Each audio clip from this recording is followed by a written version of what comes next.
میں رات 10 بجے شہر پہنچا تھا۔ کندھے پر بیگ لٹکائے میں چچی کے گھر کے سامنے کھڑا ہوا تھا اور ایک عجیب سی جھجک مجھ میں پیدا ہو رہی تھی۔ بے شک مجھے ان کی وجہ سے ہی یہاں بلایا گیا تھا، مگر میں بہت ہی خاموش طبیعت انسان تھا۔ رات کے 10 بجے کسی عورت کے گھر آنا مجھے بہت زیادہ شرمندہ کر رہا تھا۔ میں نے ایک گہری سانس ہوا کے سپرد کی تھی اور ہمت کر کے ان کے دروازے پر دستک دی تھی۔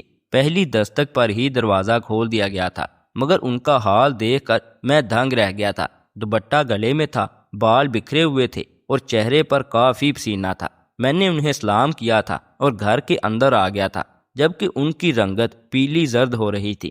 میں تھوڑا پریشان ہوا اور ان کو دیکھتے ہوئے سوالیہ بولا، کیا ہوا ہے چچی، سب ٹھیک ہے؟ آپ کچھ پریشان لگ رہی ہے۔ میری بات سن کر انہوں نے فوراً اپنے بال پیچھے کو کیے تھے اور مجھے دیکھتے ہوئے بولی تھی، ہاں میں ٹھیک ہوں، دراصل میں کچن میں کام کر رہی تھی، تمہیں اتنا وقت ہو گیا، میں سمجھی کہ تم کل آؤ گے۔ وہ گھبرائی سی اندر کی طرف بڑھتی ہوئی بولی تھی، جبکہ میں نے ان کے کپڑوں کو بھی حیرانگی سے دیکھا تھا، کیونکہ ان کے کپڑے بھی بڑے خراب ہو رہے تھے۔ میں نے اپنی نظریں جھکا لی تھی۔ میں گاؤں میں رہتا تھا، عورتوں کی عزت کس طرح کی جاتی ہے ہمارے خاندان میں اس بات کو بہت اچھے سے سمجھایا جاتا ہے۔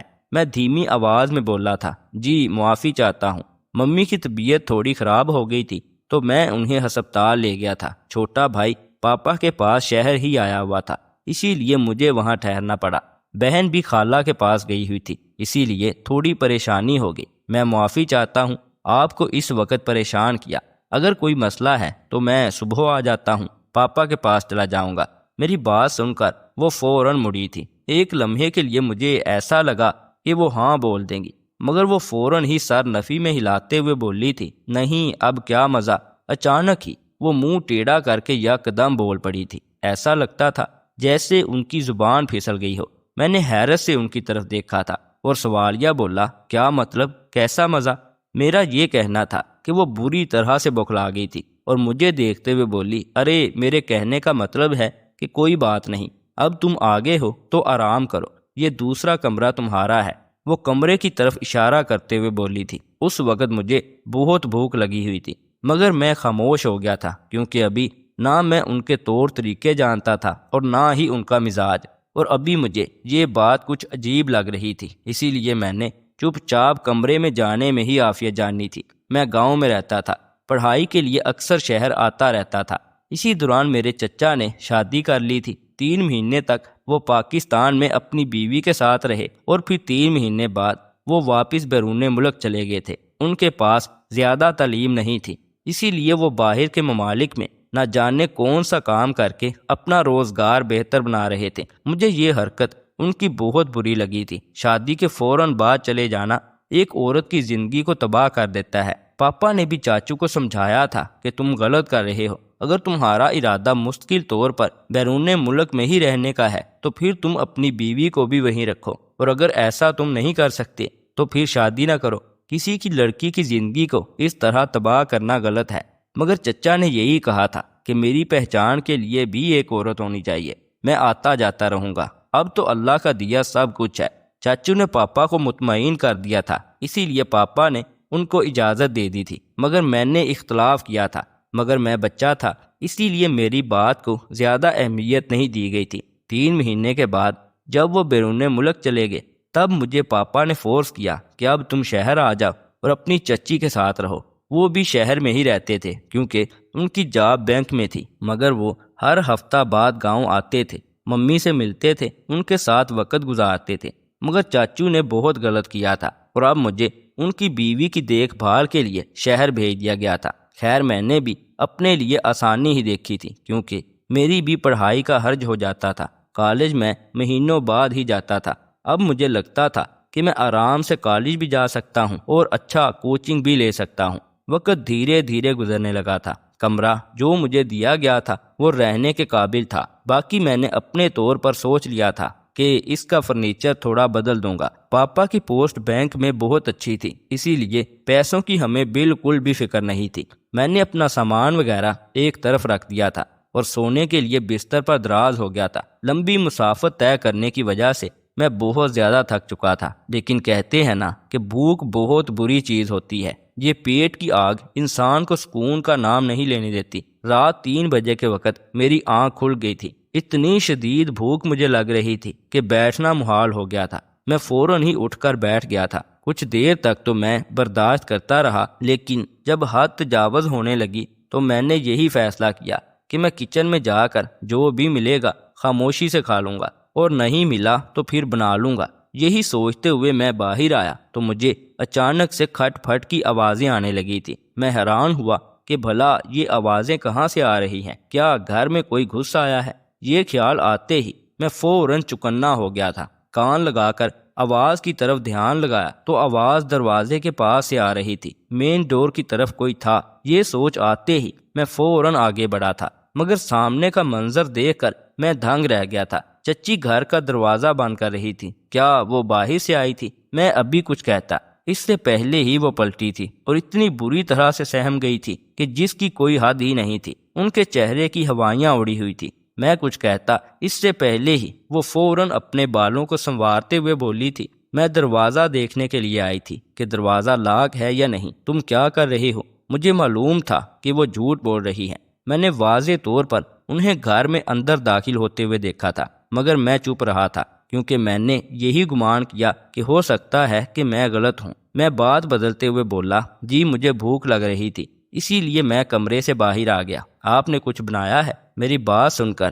انہوں نے اپنے ماتھے پر ہاتھ مارا تھا اور مجھے دیکھتے ہوئے بولی تھی، ارے میرے دماغ سے نکل گیا تھا تمہیں کھانے کا پوچھنا۔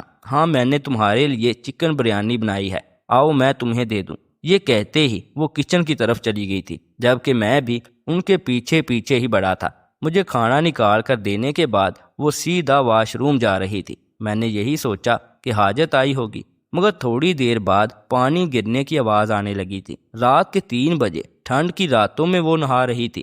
میں نے حیران ہو کر واش روم کی طرف دیکھا تھا اور پھر اپنا سر جھٹک دیا تھا۔ میں نے خاموشی سے سر جھکا کر کھانا کھایا تھا اور اپنے کمرے میں چلا گیا تھا، مگر مجھے یہ سب کچھ ٹھیک نہیں لگ رہا تھا۔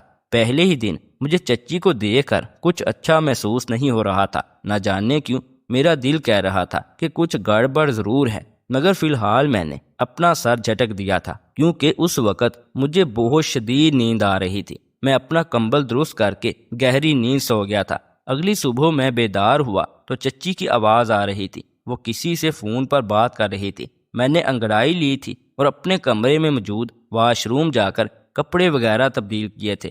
منہ ہاتھ دھو کر میں باہر آیا تو وہ میرے بابا سے بات کر رہی تھی۔ مجھے دیکھتے ہوئے وہ بات کو مکمل کر کے فون بند کر چکی تھی اور مجھ سے پوچھنے لگی تھی کہ کیا کھاؤ گے۔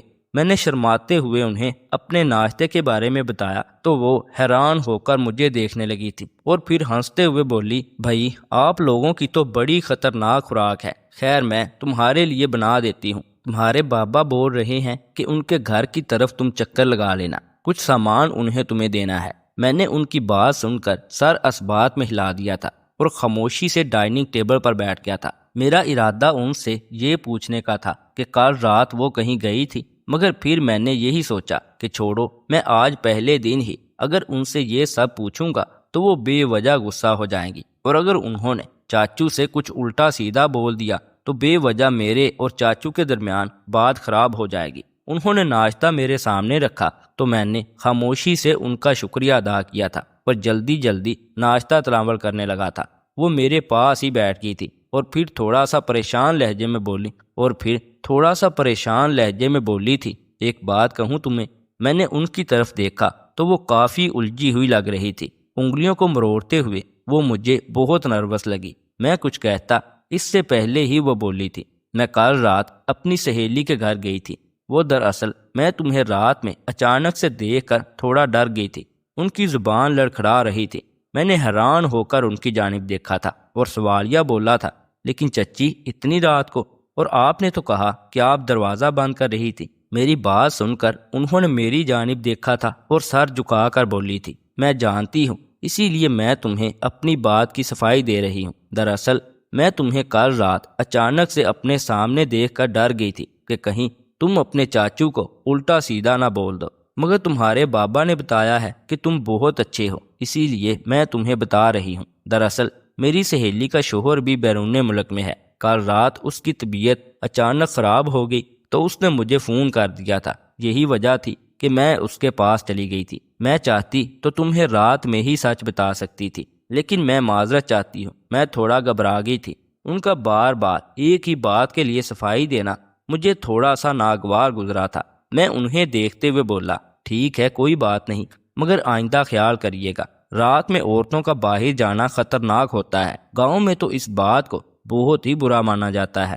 اگر گاؤں میں اس بات کا ذرا سا بھی کسی کو علم ہو گیا تو آپ کی اتنی کردار کشی کی جائے گی جس کی کوئی حد ہی نہیں۔ دوستی بنانی ہے تو دن کے وقت بنائیں، رات کے وقت خیال کریے گا۔ میں نے لفظوں کا چناؤ بہت بہترین انداز میں کیا تھا اور پھر انہیں اللہ حافظ بول کر بابا کی طرف چلا گیا تھا۔ میں پورا دن بابا کے پاس ہی رہا تھا۔ بابا کا کہنا تھا کہ تم آج میرے پاس رک جاؤ، مگر میں نے انکار کر دیا کہ نہیں، جس بات کی مجھے ذمہ داری دی گئی ہے میں اس کو بہت اچھے سے نبھانا چاہتا ہوں۔ اب اگر میں آپ کے پاس ٹھہر جاؤں گا تو پھر وہ وہاں تنہا ہو جائیں گی۔ چاچو نے ان کی ذمہ داری میرے سر لگائی ہے تو میں ایمانداری سے اپنی ذمہ داری کو پورا کرنا چاہتا ہوں۔ میں نے یہ بات بہت سنجیدگی سے کی تھی، جبکہ بابا میرے کندھے پر ہاتھ رکھتے ہوئے بولے تھے، مجھے فخر ہوتا ہے کہ تم میرے بیٹے ہو۔ اتنی سمجھ بوجھ اور اتنی کم عمر میں بہت کم بچوں میں ہوتی ہے۔ ان کی بات سن کر میرے لبوں پر مسکراہٹ بکھر گئی تھی۔ تقریباً شام 7 بجے کے قریب میں بابا کے گھر سے نکل کر چاچو کے گھر کی طرف روانہ ہو گیا تھا۔ ایک لمبی مسافت کے بعد میں گھر پہنچ آیا تھا۔ دروازے پر دستک دی تو پہلی دستک پر ہی دروازہ کھول دیا گیا تھا۔ آج ان کا حلیہ بالکل ٹھیک تھا، ہونٹوں پر لپسٹک لگائی ہوئی تھی، بالوں کو سنوار رکھا تھا۔ میں نے دھیرے سے انہیں سلام کیا تھا اور سر جھکا کر گھر کے اندر داخل ہو گیا تھا۔ ان کا یہ بدلا روپ مجھے حیران کر رہا تھا، مگر میں فی الحال ان کی طرف دھیان نہیں دینا چاہتا تھا، کیونکہ میں جانتا تھا کہ وہ جوان خوبصورت ہیں، میں ایک مرد ہوں، وہ بھی جوان، اسی لیے میں ان سے تھوڑا فاصلہ رکھ رہا تھا۔ وہ میرے لیے محرم نہیں تھی۔ وہ میرے پیچھے پیچھے آتے ہوئے سوالیہ بولی تھی، تمہارے لیے کھانا نکال دوں؟ بھوک لگ رہی ہوگی تمہیں۔ میں نے سر کو نفی میں ہلایا تھا اور ان کو دیکھتے ہوئے بولا، نہیں چاچی، میں کھانا کھا کر آیا ہوں۔ آپ سے یہ کہنا تھا کہ کل سے میں اپنا کالج بھی جوائن کر لوں گا۔ اگر آپ کو کچھ منگوانا ہے یا پھر کوئی ضرورت کا سامان چاہیے یا پھر مارکیٹ وغیرہ جانا ہے تو ابھی ہم چل سکتے ہیں۔ زیادہ رات نہیں ہوئی کیونکہ کل سے میں مصروف ہو جاؤں گا۔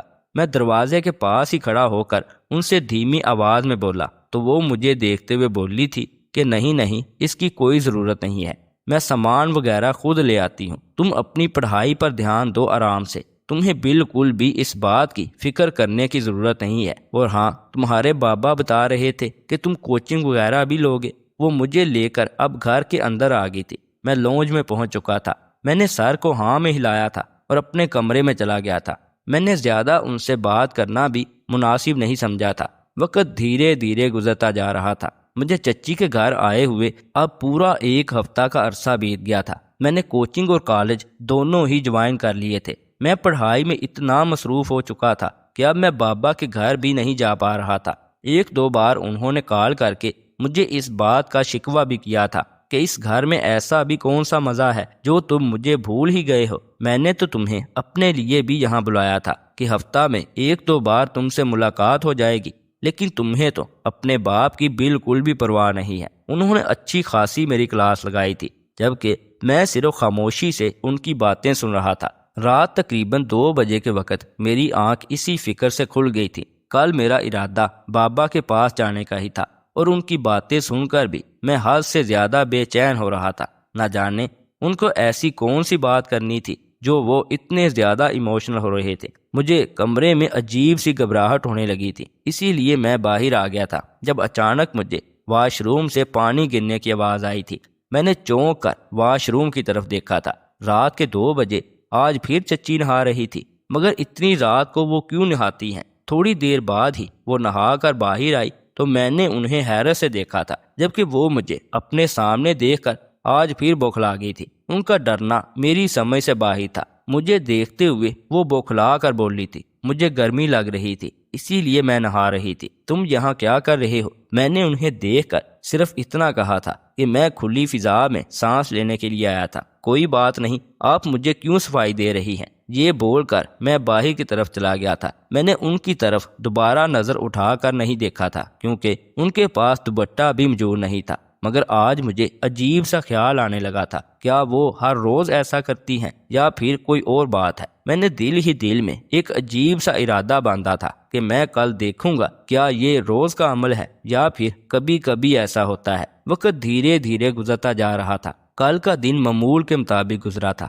میں بابا سے ملاقات کر کے آیا تھا۔ وہ بس اسی لیے تھوڑا ایموشنل ہو گئے تھے کہ میری ان سے ملاقات نہیں ہو پائی تھی۔ آج میں سویا ہی نہیں تھا، پڑھائی کے بہانے میں جاگتا رہا تھا اور تقریباً 1 بجے کے درمیان مجھے باہر سے کھٹکے کی آواز آئی تھی۔ کوئی باہر کی طرف نکلا تھا۔ کیا چچی رات کے 1 بجے باہر جاتی ہیں؟ کچھ سوچ کر میں باہر آ گیا تھا۔ دروازے کی طرف دیکھا تو وہ باہر ہی نکلی تھی۔ دروازہ انہوں نے باہر سے بند کر دیا تھا۔ میں لونج میں ہی بیٹھ گیا تھا۔ میں نے سوچ لیا تھا کہ آج میں ان سے پوچھ کر ہی رہوں گا۔ جب میں نے انہیں منع کر دیا کہ آپ رات کے وقت اپنی سہیلی کے گھر نہیں جائیں گی، تو پھر آج وہ کیوں جا رہی تھی؟ لیکن پھر مجھے حیا آ گئی تھی کہ اچھی بات نہیں ہے، میں ان سے کیوں پوچھوں؟ وہ بڑی ہے، ان کا جو دل چاہے وہ کر سکتی ہیں۔ مجھے صرف ان کا خیال رکھنے کے لیے یہاں بھیجا گیا ہے، ان پر پابندی لگانے کے لیے نہیں۔ یہی سوچ کر میں اپنے کمرے میں آ کر بیٹھ گیا تھا۔ وقت دھیرے دھیرے مزید گزرنا شروع ہو گیا تھا اور اب مجھے ان کے گھر آئے پورا 1 مہینے کا عرصہ بیت گیا تھا۔ اکثر مجھے رات کے وقت نیند نہیں آتی تھی، پتہ نہیں کیوں، لیکن بہت عجیب سی بے چینی ہوتی تھی۔ آج بھی معمول کا ہی دن تھا جب مجھے ایک بار پھر بے چینی ہونا شروع ہو گئی تھی۔ میں کھلی فضا میں سانس لینا چاہتا تھا، اسی لیے اپنے کمرے سے باہر آ گیا تھا۔ غیر ارادی طور پر میری نگاہ چچی کے کمرے کی طرف اٹھی تھی اور پھر میں اپنی جگہ پر سن ہو گیا تھا، کیونکہ چچی کے کمرے کی لائٹ آن تھی لیکن چچی کمرے میں موجود ہی نہیں تھی۔ ان کا بیڈ بالکل سامنے لگا ہوا تھا، جس کی وجہ سے ان کا پورا کمرہ مجھے نظر آ رہا تھا۔ میں نے دروازے کی طرف دیکھا تو کنڈی لگی ہوئی تھی۔ کچن کی طرف نظر گھمائی تو وہاں بھی وہ نہیں تھی۔ رات کے 3 بج رہے تھے، اس وقت وہ کہاں جا سکتی تھی؟ واش روم کی طرف میری نگاہ گئی تو وہ بھی بند تھا۔ کیا وہ چھت پر تھی؟ مگر اتنی رات کو؟ کچھ سوچ کر میں نے اپنے قدم اوپر کی طرف بڑھائے تھے، مگر میں نہیں جانتا تھا کہ آج میری آنکھوں کے سامنے کیا منظر آنے والا ہے۔ کس طرح آج میں ایک عورت کی حقیقت جاننے والا ہوں۔ پہلے دن جس بات کا مجھے احساس ہوا تھا، آج میں وہی دیکھنے والا تھا اور مجھے یہ منظر دیکھ کر بے حد شرمندگی ہوئی تھی۔ میں جیسے ہی اوپر پہنچا تو مجھے ہلکی ہلکی کسی کے رونے کی آوازیں آنے لگی تھی۔ میں نے فوراً اپنے قدم اوپر کی طرف بڑھائے تھے اور جیسے ہی میری نگاہ سامنے کی طرف گئی تو میں اپنی جگہ پر پتھر بن گیا تھا۔ سامنے ہی وہ ریلنگ کے پاس کھڑی ہوئی ایک لڑکے کے گلے سے لگی ہوئی تھی۔ میری آنکھیں پھٹی کی پھٹی رہ گئی تھی اور پھر میرے اندر غیرت مند مرد جاگا تھا اور میں غصے سے دھاڑا تھا۔ کیا ہو رہا ہے یہاں پر؟ آپ اس حد تک جا سکتی ہے؟ میں نے کبھی تصور بھی نہیں کیا تھا۔ میری آواز سن کر وہ دونوں کسی اچھوت کی مانند ایک دوسرے سے دور ہوئے تھے۔ میں فوراً ہی چچی کے پاس پہنچا تھا۔ دل تو کیا کہ ان کے منہ پر زوردار تھپڑ ماروں اور ان سے سوال پوچھوں کہ یہ کیا بےہودگی ہے؟ آپ ہمارے خاندان کی ہو کر یہ کیا کر رہی ہیں؟ مگر مجھ میں اتنی ہمت نہیں تھی کہ میں اپنے سے بڑی عورت پر ہاتھ اٹھاتا۔ وہ بری طرح سے بوکھلا گئی تھی اور پھر بے اختیار وہ میرے قدموں میں بیٹھ گئی تھی، جبکہ وہ لڑکا ایک کونے میں کھڑا خاموشی سے ہم دونوں کو دیکھ رہا تھا۔ چچی روتے ہوئے بولی تھی، کیا کروں میں؟ کیا میں انسان نہیں ہوں؟ کیا میرے سینے میں دل نہیں ہے؟ تمہارے چاچو نے مجھے کہیں کا بھی نہیں چھوڑا ہے، تو پھر میں یہی سب کروں گی نا؟ ان کی بات سن کر میں غصے سے بولا تھا، آپ کا شوہر اگر باہر چلا گیا تو اس کا مطلب ہے کہ آپ دوسرے مردوں کو اپنے قریب کریں گی؟ یہ وفاداری ہوتی ہے؟ ایک عورت تو وفا کی مٹی سے گوندی گئی ہے، تو آپ ایسا کیسے کر سکتی ہیں؟ میری بات سن کر وہ ہچکیوں سے رونے لگی تھی، جبکہ مجھے ان کا رونا سمجھ نہیں آ رہا تھا۔ اور پھر جو حقیقت انہوں نے بتائی وہ سن کر میں بالکل خاموش ہو گیا تھا۔ وہ کہنے لگی کہ تمہارے چاچو نے شادی کی پہلی رات ہی مجھے اس بات سے آگاہ کر دیا تھا کہ وہ اب کبھی بھی لوٹ کر نہیں آئیں گے۔ شادی کی پہلی رات ہی انہوں نے مجھے بتا دیا تھا کہ وہ مجھے تمہارے حوالے کر دیں گے تاکہ تم ساری زندگی میری دیکھ بھال کر سکو، اور وہ خود بیرون ملک میں رہیں گے۔ مجھ سے پہلے ہی وہ وہاں پر شادی کر چکے ہیں، ان کے 2 بچے بھی ہیں، مگر یہ بات انہوں نے کسی کو بھی نہیں بتائی کیونکہ سب اس بات کے خلاف تھے۔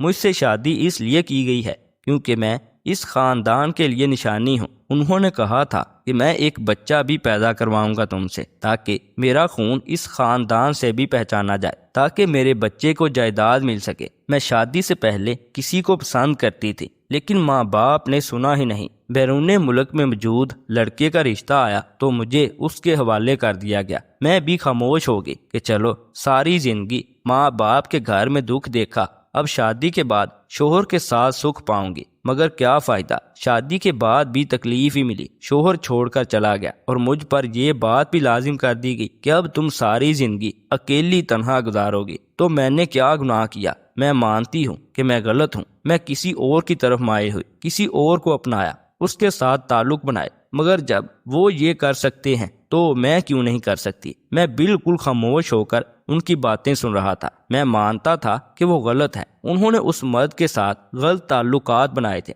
مگر ان کی بھی غلطی نہیں تھی۔ جب ان کا شوہر ہی ان کے ساتھ ایسا برتاؤ کر رہا ہے تو میری نظر میں یہ غلط نہیں ہے، کیونکہ وہ بھی انسان ہے اور سینے میں دل رکھتی ہے۔ میں نے انہیں اپنے قدموں سے اٹھایا تھا اور ان سے وعدہ کیا تھا کہ میں آپ کا ساتھ دوں گا۔ وہ لڑکا ان کے برابر میں ہی رہتا تھا، یہیں چھت پر ہی ان دونوں کی وابستگی بڑھی تھی اور اب بات محبت تک آ گئی تھی۔ میں نے اس لڑکے سے پوچھا تو وہ بھی میری چچی کو اپنانے کے لیے تیار تھا۔ میں نے بہت طریقے سے اپنے بابا سے اگلے روز ہی اس بارے میں بات کی تھی، لیکن وہ غصہ ہو گئے تھے، غیرت کے نام پر مرنے مرانے کو تیار ہو گئے تھے۔ لیکن پھر میں نے ان کو جب ان کے بھائی کا کارنامہ بتایا تو وہ شرمندگی سے سر جھکا گئے تھے، اور پھر بابا نے انصاف کیا تھا۔ مجھے اپنے باپ پر فخر محسوس ہوا تھا کہ انہوں نے اپنے بھائی کے خلاف جا کر ایک اجنبی عورت کا ساتھ دیا تھا۔ انہوں نے ان دونوں کی خلا کروائی تھی اور پھر چچی کا نکاح اس آدمی سے کروایا تھا۔ میں سب کو ایک سبق دینا چاہتا ہوں۔ بے شک آپ کسی کی بیٹی کو اپنا رہے ہیں، نکاح کر رہے ہیں، مگر جو حقوق اس کے ہیں اگر آپ نہیں دیتے تو وہ رب آپ کو معاف بھی نہیں کرے گا۔ بیرون ملک میں رہنے والے میں ہر اس مرد کو یہ کہنا چاہتا ہوں، خدا را اپنی بیوی کو بیوی سمجھے، اپنے گھر کی محض کیئر ٹیک نہیں، وہ بھی انسان ہے اور اپنے سینے میں دل رکھتی ہیں۔ دوستو، اس ویڈیو سے متعلق کمنٹ سیکشن میں ہمیں اپنی قیمتی رائے سے ضرور آگاہ کیجیے گا، اور اگر ویڈیو اچھی لگے تو ویڈیو کو لائک کرنے کے ساتھ ساتھ مزید ایسی نئی ویڈیوز دیکھنے کے لیے اس چینل کو بھی ضرور سبسکرائب کر لیجیے گا۔ شکریہ۔